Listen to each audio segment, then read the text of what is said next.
І ведаеце, ёсць такія тэксты, што змяняюць літаральна ўсё.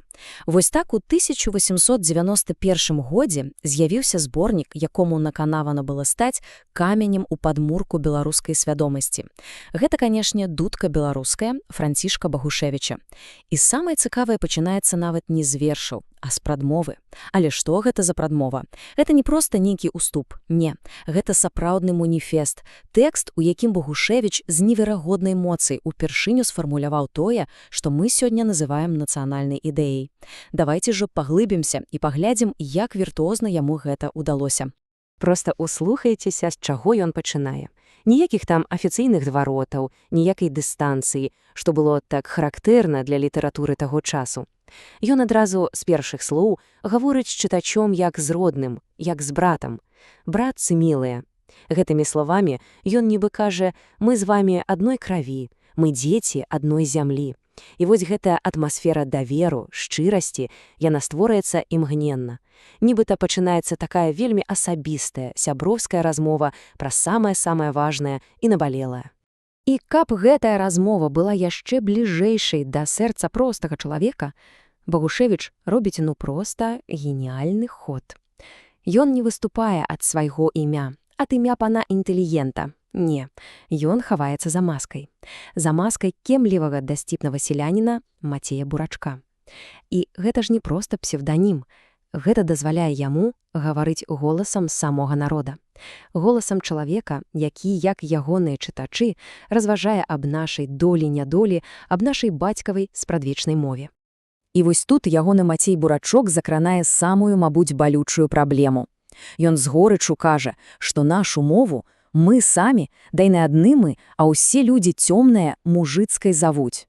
Толькі уявіце сабе глыбіну гэтай трагедіі.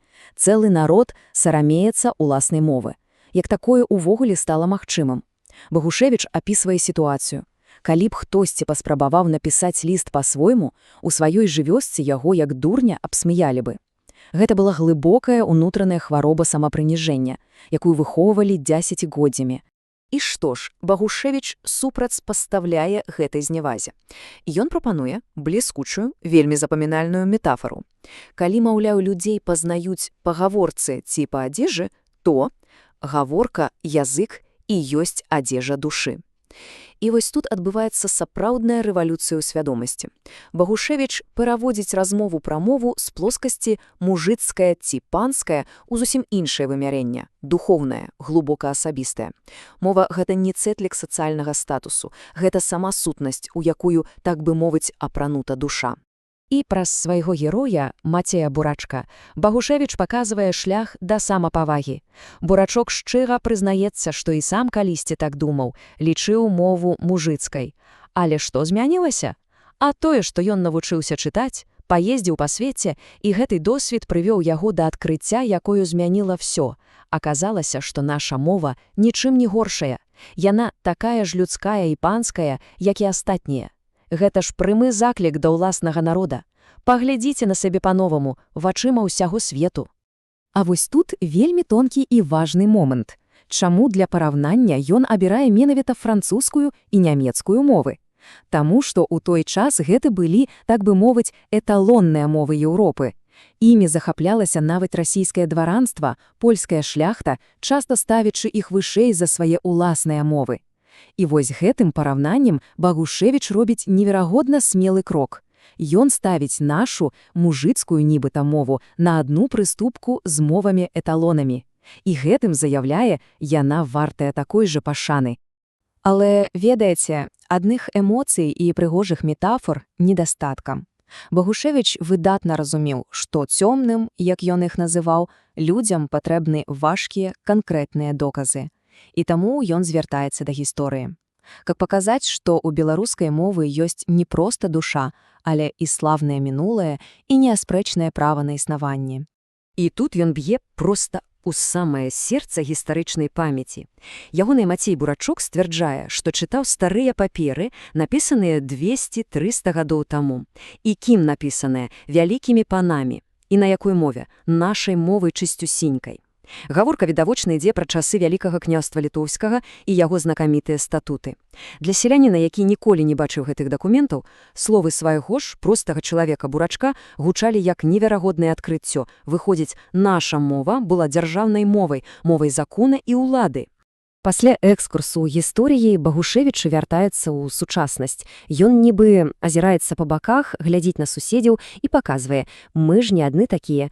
Балгары, харваты, чэхі, украінцы, усе гэтыя славянскія народы ўжо актыўна адраджаюць свае культуры. Гэта ж час вясны народаў. У іх ужо ёсць кнігі і газеты на родных мовах, і набожныя, і смяшныя, і слёзныя. Гэта быў вельмі магутны пасыл.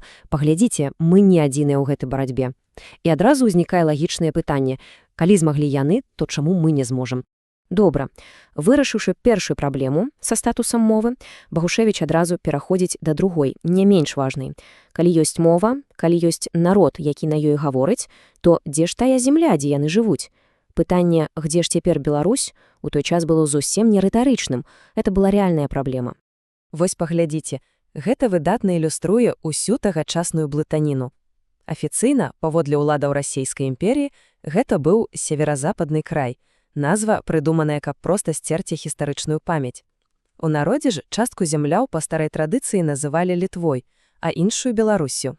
Багушевіч праз свайго героя рашуча аспрэчвае ўсе гэтыя назвы і настойвае: наша зямля павінна мець адно сваё імя – Беларусь. І як жа ён тлумачыць паходжанне гэтай назвы? Не нейкімі сухімі гістарычнымі фактамі, а вельмі паэтычным, эмацыйным вобразам. Беларус – белая, чыстая. А чаму? Бо нікога не біла, не падбівала, толькі баранілася. Ён, па сутнасці, далучаецца да той версіі, што нашыя землі не былі заваёваны татарам-манголамі, засталіся белымі. І так ён стварае адзін з ключавых нацыянальных міфаў – міф пра мірную, неагрэсіўную натуру беларусаў, якія заўсёды толькі абаранялі сваё. Дык дзе ж канкрэтна знаходзіцца гэтая Беларусь? І тут Багушевіч дае вычарпны адказ, зноў звязваючы ўсё з мовай. Беларусь там, где наша мова жывец. І далей акрэслівае цалкам канкрэтныя межы. Ад Вільні да Мазыра, ад Вітебска за Малым не да Чарнігава, называючы і буйныя гарады – Гродна, Мінск, Магілёў, Вільня. Падумайце, упершыню ў беларускай літаратуры так выразна былі акрэслены этнічныя межы краіны. І вось цяпер уся карціна складваецца в адно цэлае. Багушевіч проста бліскуча звязвае ўсе элементы в адзіны непарыўны ланцуг. У аснове ўсяго ляжыць мова. Яна фармуе народ, а гэты народ жыве на свае зямлі, у сваей краіне. Вось гэтая трыяда мова, народ, краіна і ёсць тая самая завершаная цэласная нацыянальная ідэя, якую ён сфармуляваў проста, даступна і зразумела для кожнага.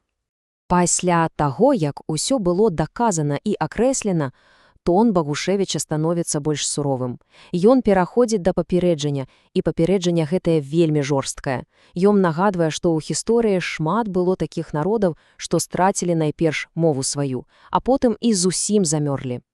Страта мовы, паводле яго, гэта як адняло мову ў чалавека перад сконам. Гэта першы, але дакладны крок да поўнага знікнення. Стаўкі, як мы бачым, неверагодна высокія. І завяршаецца ўся прадмова гэтым знакамітым заклікам, гэтай мальбой, гэтым крыкам душы. Не пакідайце ж мовай нашай беларускай, каб не ўмёрлі. Гэта ж не проста заклік шанаваць культуру ці фальклор. Не, гэта крык аб захаванні самого існавання народа. І гэтыя словы сталі сапраўдным запаветам. І вось пытанне, ці не гучаць яны праз столькі гадоў для нас сёння яшчэ больш востра і актуальна.